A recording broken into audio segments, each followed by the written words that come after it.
relating is when you enter your child's world and you are the student of your child. Teaching is when you bring your child into your world and they are the student of you.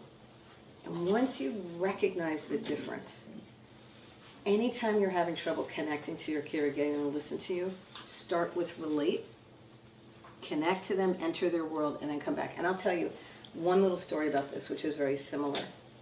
When I was raising my daughter, first of all, I didn't even want to have a TV in the house. Like, I'm a anti-TV person, even though I'm going on TV soon, and I love TV.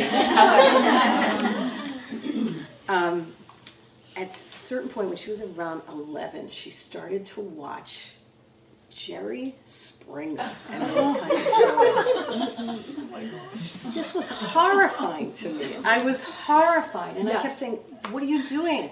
You should not be watching Jerry Springer. This is not what life is about. These are not our values. This is no, what? My kid, what?"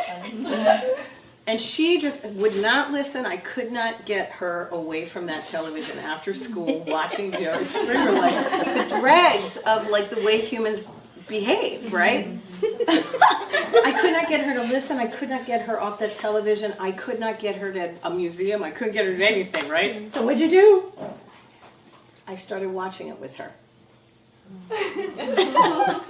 I thought there was something about this, and I need to enter her world, and I just started watching it with her, and I just would go every day, and I would watch Jerry Springer, and I would say, "Oh, this so what do you like about this?" And she just ended up finding that it was just sort of, see if I can even remember what she didn't think this was what life was about. She was just sort of astonished and astounded that people would even do this, and it was entertainment. It was entertainment, but not a life lesson to her at all.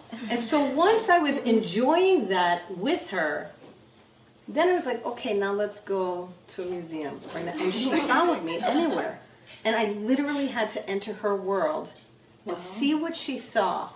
And it got reinforced with the research I did that what our kids want to do sometimes is horrifying, sometimes it's boring, it's not of interest to us, and it's really you want to shoot yourself.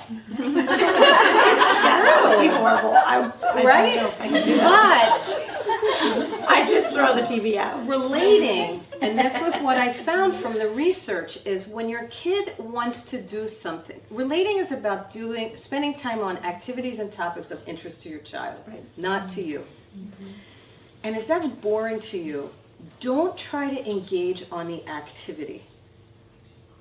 Focus on your child's engagement with that activity and study what is it about that engages them, challenges them, worries them, excites them.